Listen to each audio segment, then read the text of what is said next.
Magandang buhay mga bata! Tara, samahan ninyo akong matuto kasama si Teacher Aika, your online teacher.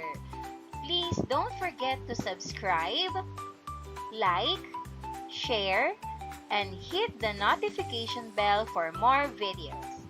Thank you! Revised K-12 Curriculum, Filipino, Grade 5.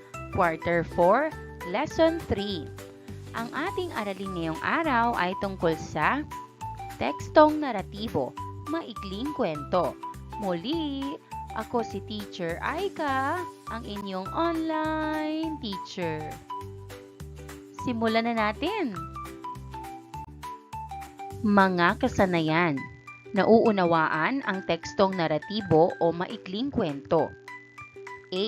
Nahuhulaan ang posibleng kalalabasan ng pangyayari. Nagagamit ang mga salitang may denotasyon at konotasyong kahulugan sa pagbuo ng pangungusap. A. Panandang konteksto, batay sa sitwasyong pinaggamitan ng salita o analohiya. Nagagamit ang angkop na diksyon o kaangkopan ng salita o retorika at estilo sa pagpapahayag ayon sa layon. A. Layon, magsalaysay at magpaliwanag. Nagagamit ang mga bahagi ng panalita sa pagpapahayag. A. Focus ng pandiwa. Direksyonal, may paliliwanag ang kaangkopan ng mga elemento sa tekstong multimedia. Imahen, layon, at paksa. Unang araw. Maikling balik-aral, punan pandiwa. Puna ng wastong pandiwang may focus sa ganapan ang pangungusap. 1. Patlang ni tatay ng pera ang kalupi. A. Naglaga, B. Inilaga, C. Ipinaglaga. Sagot, B. Inilaga. 2. Patlang ni Kenneth ang kalat sa sahig. A. Winalis, B. Nagwalis, C. Ipinangwalis. Sagot, A. Winalis. 3. Patlang ni Steph ang cellphone para kay May. A. Bumili, B. Binilhan, C. Binili. Sagot, C. Binili. 4. Patlang ni Carlo ang laptop sa kanyang anak.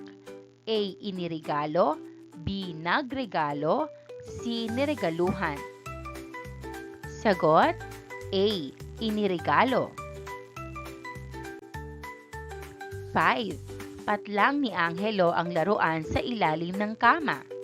A. Nagtago, B. Itinago, C. Pinagtaguan. Sagot, B. Itinago. Paglinang sa kahalagahan sa pagkatuto sa aralin. Tara basa. Basahin ang tula. Ito ay may pamagat na Bisig ng Pag-ibig na isinulat ni Andeline R. Tahanlangit. Nang ako'y isinilang sa mundong ibabaw, mga bisig ni ina hatid ay kaginhawaan, malamyos niyang tinig at haplos na marahan ang nagpapakalma sa aking pakiramdam.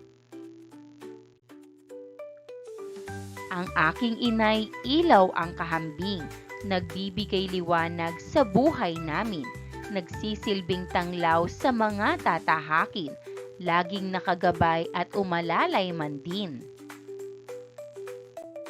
Gabay na mga tanong. 1. Sino ang inilalarawan sa tula? Sagot, ina ang inilalarawan sa tula. 2. Ano-anong katangian ang taglay ng ina sa tula? Sagot, siya ay mapagmahal, maalaga, mahinahon at gabay sa anak. 3. Anong damdamin ang nangibabaw sa tula? Sagot, pagmamahal ang damdaming nangibabaw sa tula. 4. Ihambing ang iyong ina sa tula. Halimbawang sagot, ang aking ina ay tulad ng ina sa tula dahil siya ay maalaga at laging gumagabay sa amin. 5. Paano na ipahahatid ng isang ina ang kanyang pag-ibig sa mga anak? Sagot, na ipahahatid ng ina ang pag-ibig sa pamamagitan ng pag-aalaga, paggabay at pag-aaruga sa mga anak. Paghawan ng bokabularyo sa nilalaman ng aralin, wika rambulan, ayusin ang mga ginulong letra upang mabuo ang kasing kahulugan ng mga salita, gamitin sa makabuluhang pangungusap. 1. Payak. Sagot, simple. Pangungusap, payak ang kanilang pamumuhay sa probinsya. 2. Yapos. Sagot, yakap. Pangungusap, binigyan ako ni nanay ng mahigpit na yakap. 3. Pagpapala. Sagot, biyaya. Pangungusap, ang pamilya ay isang biyaya mula sa Diyos. 4. Kalakip. Sagot, kasama. Pangungusap, kasama ng tagumpay ang sipag at tiyaga. 5. Ipinagkaloob. Sagot, ibinigay. Pangungusap, ang talento ko ay ibinigay ng may kapal. 2. Araw, kaugnay na paksa bilang isa, tekstong naratibo, maikling kwento. Tekstong naratibo, pagsasalaysay o pagkukwento ng mga pangyayari sa isang tao o mga tauhan, nangyari sa isang lugar at panahon o sa isang tagpuan, nang may maayos na pagkakasunod-sunod mula simula hanggang katapusan. Pangunahing layunin ng ganitong uri ng teksto ang makapagsalaysay ng mga pangyayaring nakapagbibigay aliw o nakapagpapanatili ng interes. Gayon din man, ang naratibo ay nakapagtuturo ng kabutihang asal, mahahalagang aral at mga pagpapahalagang pangkatauhan tulad ng kahalagahan ng pagiging mabuti at tapat, na ang kasamaan ay hindi nagtatagumpay laban sa kabutihan. Ang kasipagan at pagtiyatiyaga ay nagdudulot ng tagumpay at iba pa. Ang mga mambabasa ay direktang isinasama ng manunulat sa isang tekstong naratibo at nagiging saksi sa mga pangyayaring kanyang isinasalaysay. May iba't ibang uri ng naratibo tulad ng maikling kwento, nobela, kwentong bayan, mitolohiya, alamat, tulang pasalaysay, tulad ng epiko, dula, mga kwentong ng kababalaghan, anekdota, parabola, science fiction, at iba pa. Iba't ibang uri ito, subalit may iisang pagkakapareho. Ang bawat isa'y nagkukwento. Maikling kwento. Isang anyo ng panitika na naglalayong magsalaysay ng isang mahalaga at nangingibabaw na pangyayari sa buhay ng pangunahing tauhan at nagiiwan ng isang kakintalan sa isip ng mga mambabasa. Ito ay isang maikling katha na nagsasalaysay at tumatalakay sa madulang bahagi ng buhay. Hindi ito pinaikling nobela o buod ng isang nobela. Isang uri ng masining na pagsasalaysay na maikli ang kaanyuan at ang diwa ay napapalaman sa isang buo, mahigpit at makapangyarihang balangkas na inilalahad sa isang paraang mabilis ang galaw. Tula, basa, Basahin ang tulang pinamagatang Ang Manika ni Monica ni Andeline R. Tahanlangit. Pagkatapos ay sagutin ang mga tanong na kaugnay sa kwento.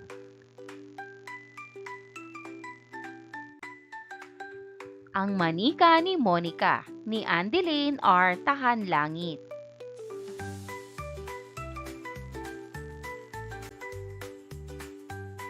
Si Monica ay likas na mabuti at masunuring bata. Kasalukuyan siyang nasa ikalimang baitang sa mababang paaralan ng Siling Bata sa Pandi, Bulacan.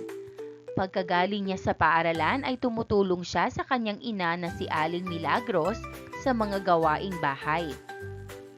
Nakamulatan na niya ang payak na pamumuhay. Karpintero ang kanyang amang si Mang Rene at mananahi naman ang kanyang ina. Isang araw habang naglalakad pa uwi ng bahay si Monica ay may nakita siyang manika sa gilid ng daan. Marumi at luma na ito. Kawawa naman, itinapon ka na lang dito. Di bali, mula ngayon ako na ang mag-aalaga sa iyo.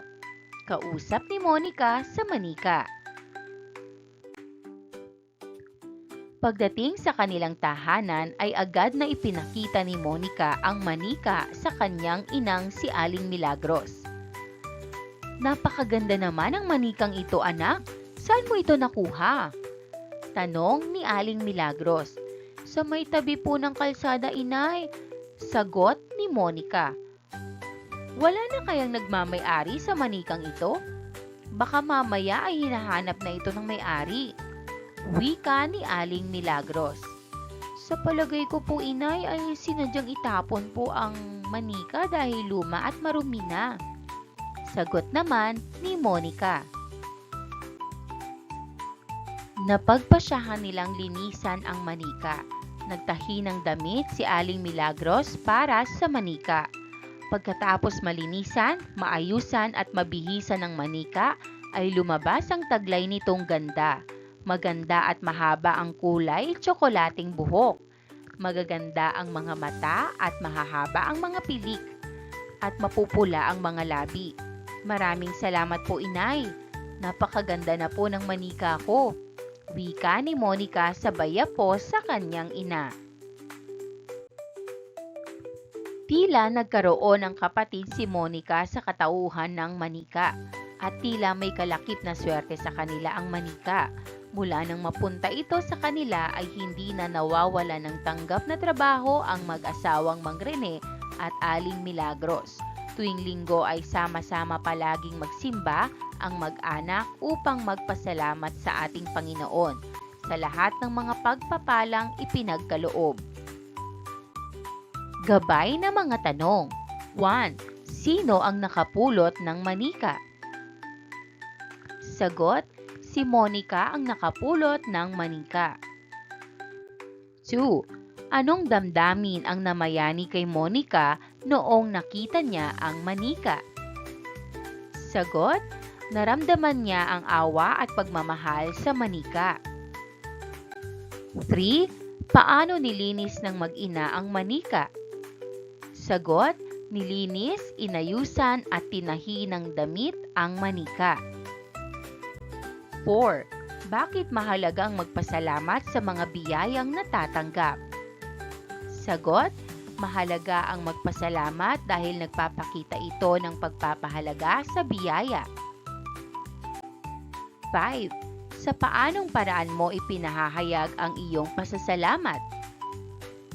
Sagot, ipinahahayag ko ang pasasalamat sa pamamagitan ng pagdadasal at pagsasabi ng salamat. Pinatnubayang pagsasanay, tara basa. Punan ang larawan ng dialogong nagsasalaysay at nagpapaliwanag. Tingnang mabuti ang larawan. Narito ang halimbawang sagot. Anak, bakit mo hinihila ang bag mo sa sahig?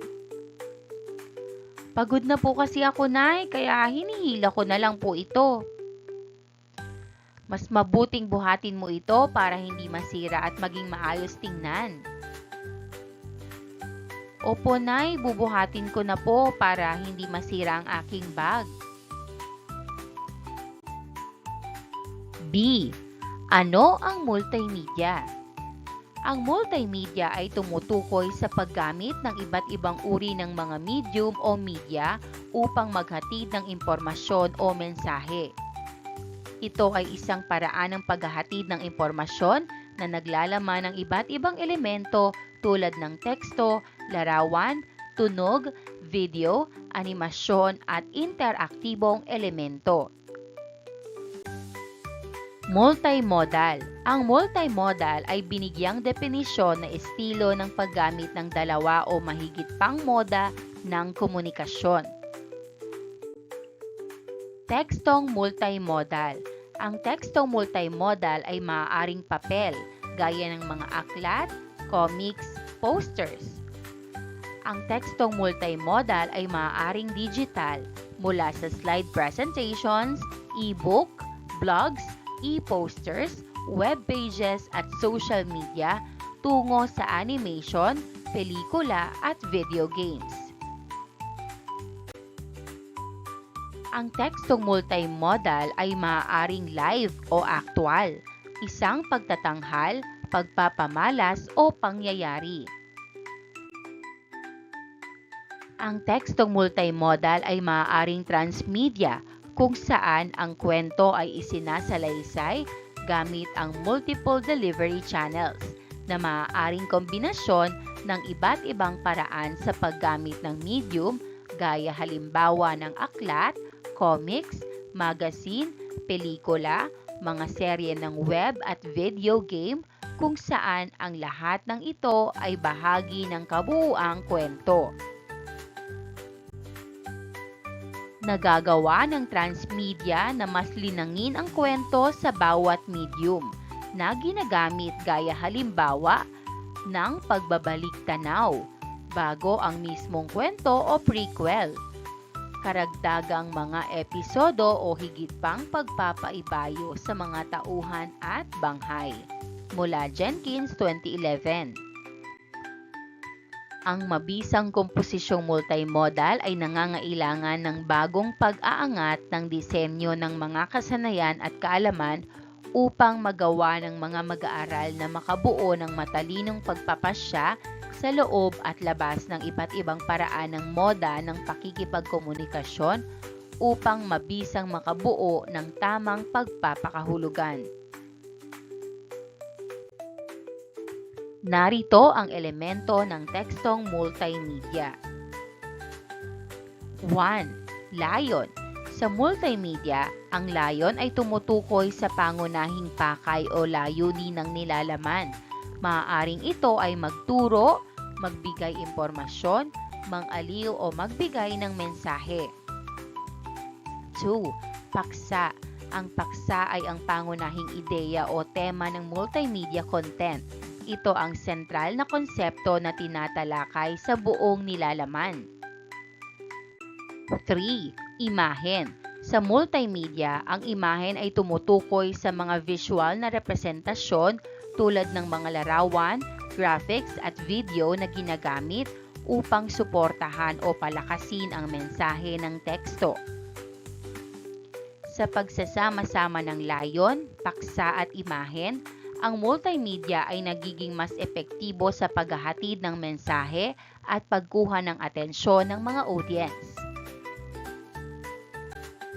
Paglalapat at pag-uugnay, imaheng nabuo, iguhit mo.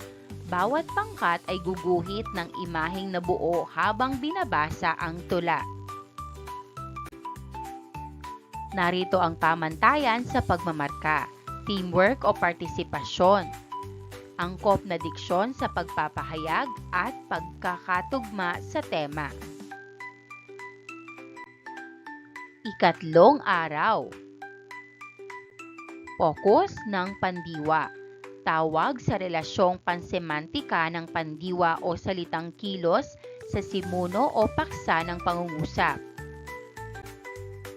Narito ang 7 uri ng pokus ng pandiwa. 1. Aktor. Pokus sa tagaganap. Ang pandiwa ay nasa pokus sa tagaganap kapag ang paksa ng pangungusap ang tagaganap ng kilos na isinasaad sa paksa. Sa aktor focus, ang simuno o paksa ang gumaganap ng kilos sa pangungusap.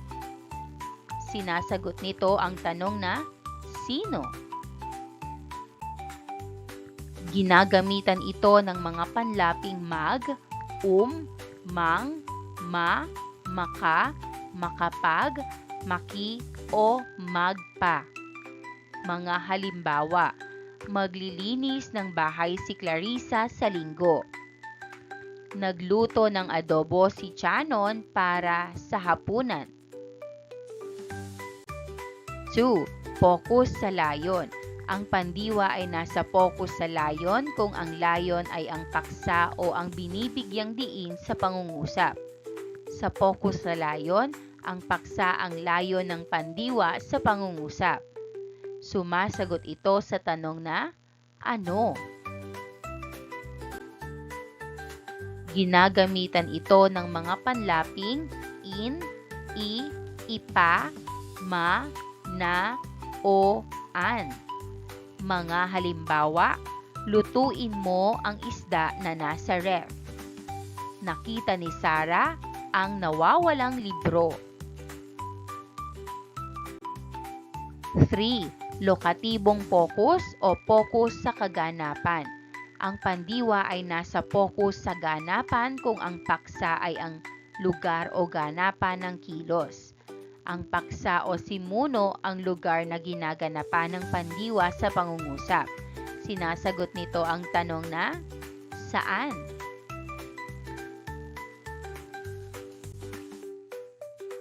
Ginagamitan ito ng mga panlaping pag, an, han, maan, pang-an, mapag-an, pinag-an, o in-an. Mga halimbawa, pinagdausan ng kasal ni Jester at Melly ang lumang simbahan. Pinagtaniman ni William ang bukid ng kanyang tatay. 4. Benepaktibong focus o focus sa tagatanggap. Ito naman ay nakatuon sa tao o bagay na nakikinabang sa resulta ng kilos na isinasaad ng pandiwa. Ang simuno o paksa ang tumatanggap sa kilos ng pandiwa sa pangungusap. Sinasagot nito ang tanong na, para kanino? Ginagamitan ito ng mga panlaping i, in, ipinag, o ipag. Mga halimbawa, ibinili ni Drake ng pasalubong si Lolo. Ipinagluto kami ni ate ng sinigang. 5. Instrumentong focus o focus sa gamit. Ito ay tumutukoy sa kasangkapan o bagay na ginagamit upang maisagawa ang kilos o pandiwa na siyang paksa ng pangungusap. Ang simuno o paksa ang kasangkapan o bagay na ginagamit upang maisagawa ang kilos ng pandiwa sa pangungusap. Sumasagot ito sa tanong na, sa pamamagitan ng ano? Ginagamitan ito ng mga panlaping ipinang o maipang. Mga halimbawa, ipinangsandok ni Nicolas sa kanin ang kutsara. Ipinahid niya sa muka ang lumang panyo. 6. Kosatibong focus o focus sa sanhi.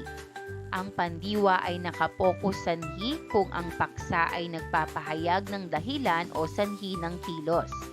Ang simuno o paksa ang nagpapahayag ng sanhi ng kilos ng pandiwa sa pangungusap. Sinasagot nito ang tanong na, bakit? Ginagamitan ito ng mga panlaping i, ika, o ikina. Mga halimbawa, ikinatuwa ni Marites ang magandang regalo ng kanyang kapatid. Ikinalungkot ni Rose ang pagpanaw ng kanyang nanay. 7. Focus sa direksyon. Pinatutuunan ng pandiwang direksyon o tinutungo ng kilos. Ang simuno o paksa ang nagsasaad ng direksyon ng kilos ng pandiwa sa pangungusap. Sumasagot ito sa tanong na tungo saan o kanino. Ginagamitan ito ng mga panlaping an, han, in o hin. Mga halimbawa, pinasyalan namin ang Baguio. Pinuntahan ng mga mag-aaral ang Luneta Park. Dumako na tayo sa denotasyon. Tumutukoy sa formal at literal na kahulugan ng isang salita. Ito ang pangunahing kahulugan na matatagpuan sa diksyonaryo. Ito ay ang paglalarawan o pagsasaad ng isang bagay ng direkta at walang ibang kahulugan o implikasyon. Ito ay masistemang pagtukoy ng isang salita sa kanyang orihinal na kahulugan. Halimbawa, ang salitang rosas ay tumutukoy sa isang uri ng halaman na may mga bulaklak na kulay pula o iba pang kulay. Konotasyon, tumutukoy sa mga dagdag na kahulugan o implikasyon ng isang salita. Ito ay ang mga emosyonal, sosyal o kultural na konsepto na nauugnay sa isang salita. Ito ay nagbibigay ng iba't ibang pag-unawa at interpretasyon batay sa konteksto ng paggamit nito. Halimbawa, ang salitang rosas ay maaaring magdulot ng konotasyon ng pag-ibig, romantikong relasyon o pagmamahal. Halimbawa ng denotasyon at konotasyon. Narito ang ilang halimbawa upang mas maunawaan ang pagkakaiba ng denotasyon at konotasyon. Salitang araw. Denotasyon, isang bituing pinalilibutan ng mga planeta na nagbibigay ilaw sa mundo. Konotasyon, liwanag o positibong pag-asa. Salitang sisiw. Denotasyon, isang uri ng manok na nasa unang yugto ng buhay. Konotasyon, pagiging mahina, madali at kabataan. Salitang tahanan. Denotasyon, isang lugar kung saan nakatira ang isang tao o pamilya. Konotasyon, punong-puno ng pagmamahal, kaligtasan at pagkakaisa. Pinatnubayang pagsasanay. A. Tara, basa. Basahin ang kwentong pinamagatang Kaarawan ni Andelaine R. Tahanlangit at sagutin ang kaugnay na tanong. Kaarawan ni Andelaine R. Tahanlangit. Sa darating na Sabado, 8 ng Nobyembre ay ang 7 kaarawan ni Claire. Nangako ang kanyang ina na kung magsisipag siya sa pag-aaral at makakukuha ng matataas na marka, ay reregaluhan siya ng paborito niyang laruang Barbie, iyong malaki. Kaya naman talagang nag-aral siya ng mabuti, kaya hindi nakapagtatakang matataas ang nakuha niyang marka. Dumating na nga ang kaarawan ni Claire. Isinama siya ng kanyang ina sa mall upang makapamili siya ng husto. Kumapit ka ng mabuti sa akin, anak, upang hindi ka mawala. Bilin ng ina ni Claire. Opo, nanay. Ayoko pong maligaw at mawala kung kaya't hindi po ako lalayo sa inyo. Tugon naman ng batang si Claire. Pinuntahan ng mag-ina ang pwesto ng mga laruan. Namimilog sa tuwa ang mga mata ni Claire sa dami ng laruang kanyang nakikita. Anak, kung ano ang napag-usapan natin, yun lang ang bibilhin natin.